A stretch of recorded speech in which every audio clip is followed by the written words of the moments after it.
Well, I was in a relationship, and it was wonderful at first, as they all are. And slowly it got to a point where it wasn't wonderful anymore.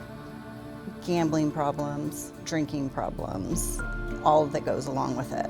The emotional and mental abuse was the first part of it, and it slowly rolled into more of the physical.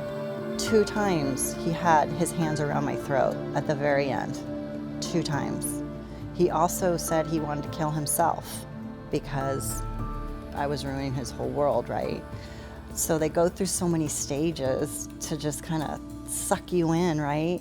But that physical part is the scary part, because he definitely could have killed me. And that's a defining moment as well for me. I mean, I knew I had to get out. I knew I needed to get him out of my house. Help me.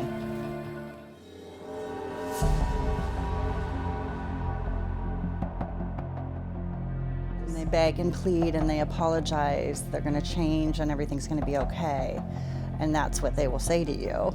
And it doesn't change, you know, once they are who they are, until they can recognize that this behavior and how you are treating a woman is not okay, they're not going to change, you know. And so, but they promise, and they know how to do that. Hang in there, come on, I won't do this anymore. I just need to do ABC to get my life on track, and then everything will be okay, kind of thing. I went through that with him. The piece that really took me to a point where I knew I couldn't take anymore and this was not going to be okay was I was coming home from doing an exercise class. He wanted to borrow something to go to a job interview, an iron to iron a shirt, and he knew exactly where my studio was that I went to for my exercise, then where I live, obviously. Tried to run me off the road because I wouldn't let him come into my house. I had to flee in my car up the street, and I looked around. There was a lady walking, she was a nanny, I think she was a nanny, and she was a younger girl walking a baby, and she walked right around my car when I pulled over, and he pulled over right next to me, reached inside of my car to try to get my keys, my purse, whatever he could, right? I thought at that moment, I can't believe I'm dealing with this. This is not okay. So I knew I needed to get to safety. I got rid of him, I got him out of there because she had seen, and I said I was gonna call 911, which I did once I got to work. And that started the whole path. I knew I needed to get another restraining order. I needed to take those steps. It was scary. I had to have somebody actually live with me to help protect me, even though I had the police with the phone call.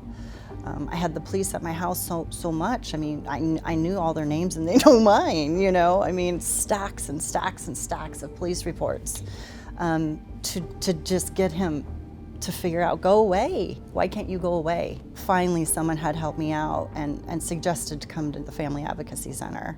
They were such a good support for me. I wouldn't have been able to do the process without them. I mean, they literally saved my life. There's many aspects that we can help in, which is such as resources, services, case management, safety planning. Safety planning is huge because a lot of times victims don't know what to do, how to do it. And us as victim advocates, we're well educated in safety planning, and we can educate them on what to do.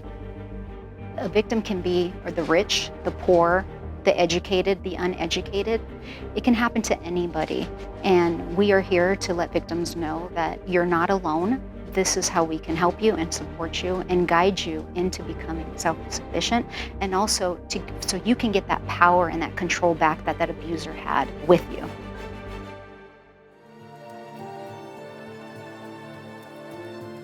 I just hope a lot can get out that need to, you know? So if this can help just a couple people, then I did my job.